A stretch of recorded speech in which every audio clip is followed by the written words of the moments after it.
Farmers and ranchers, come to the Ag PhD Field Day on Friday, July 22nd. I'm Brad Swenson, president of Swenson Investments in Commodities in Sioux Falls and Inherent. My team will be there putting on 2 farm estate planning workshops. You'll want to learn the latest information on how to keep what you've worked hard for. Come to one of our 2 free farm estate planning workshops.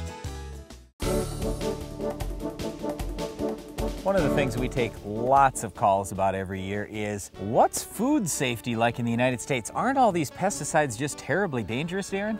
Well, they are terribly dangerous for the insects that are trying to eat our crops. You know, when you look at the crops themselves, there's a lot of work that's being done with our government and government agencies to make sure that these products that farmers are using are safe. And the other thing is, there's a lot of products, Brian, that used to be used 10 years, 20 years, 30 years ago.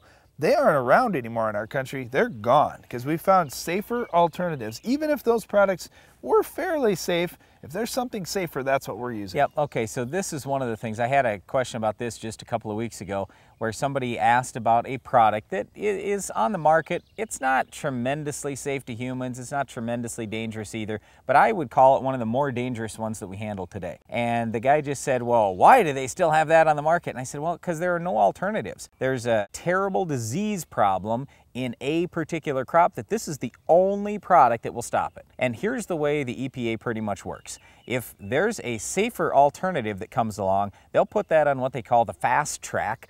So it doesn't have to take 8 years to get to market. It might only have to take 4 years of testing because they realize, hey, this is way safer than what we've got on the market today.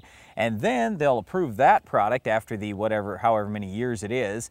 And then they'll pretty much force that other one to either change their label, reduce the usage, or maybe even ban that old product. So they're replacing the older, more dangerous products with safer, newer products. And in just about every crop and with just about every pest problem we've got, we've already seen that in the last 30 years. It's just that this one that the guy asked about, they really hadn't done that yet. But in most cases, I feel really good. Some of these products that Brian was talking about that are no longer labeled in our country are still being used in other parts of the world, and that's why I get a little bit concerned about where my food comes from. Now, do I care if it was grown next door to me or if it was grown in the next state over or something like that? No, I don't care about that at all. But what I do care about is, was it grown in the United States or did it come from some third world country where they're still using some of these more dangerous products? Well, that's one of the biggest gripes I have as a farmer. I don't mind if you're going to regulate us and kick all these products that, I mean, some of them are actually relatively safe and they still get banned because they're just more dangerous than the new products that have come out.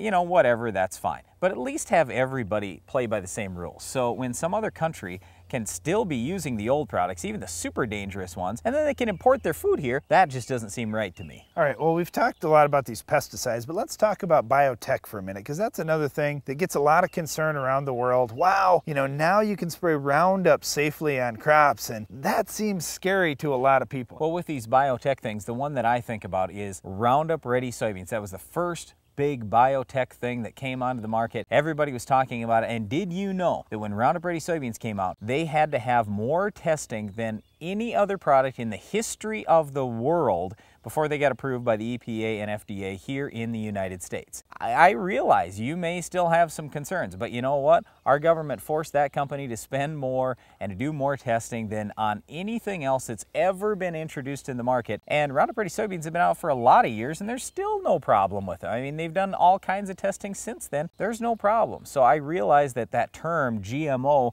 scares people, but you know what? These biotech things, for the most part, are pretty safe to humans, and they provide farmers better choices. So now farmers can use that safe Roundup and they don't have to use some of these more dangerous herbicides that they were using before. So this is overall a great thing for the environment, a great thing for the consumer, a really pretty good thing for everybody the way I see it. Well, there's certainly a lot of misleading things that you're going to see online or even in the media. Yep. But when you get right down on the farm and you actually see what's going on in these fields where food is being produced, it really changes your mind. Like, talk about the insecticide type traits, the BT traits, where when insects feed on a corn plant, they die. These things are so fantastic. You look at the ends of the ear. Well, they're natural proteins. Yeah, you look at the ends of the ears on corn. And when you've got a BT cornfield, the corn fills out all the way to the end.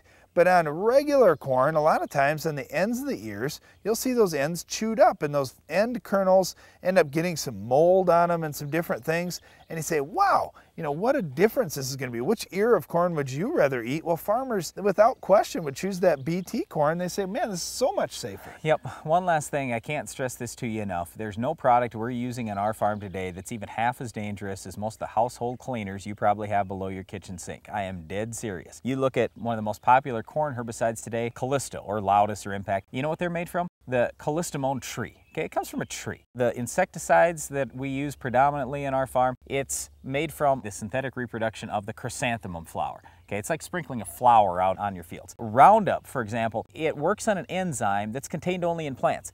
Humans don't even have that enzyme. There's no possible way the active ingredient in Roundup is ever going to hurt anybody because we don't have that enzyme. So there are a lot of these things that are super safe compared to what we used to have. So to wrap things up, yes, there are some products in agriculture that may still be a little more dangerous than we'd like, but most of the dangerous products are gone, and there's some very safe alternatives that we're using on our farm today. When you think about the food supply, though, our food supply in the United States is the safest in the world and the most abundant, and it's getting more so every day. Well, one of the steps that farmers take to make our food supply more abundant every year is controlling weeds like our Weed of the Week. We'll tell you how to stop this one coming up later in the show.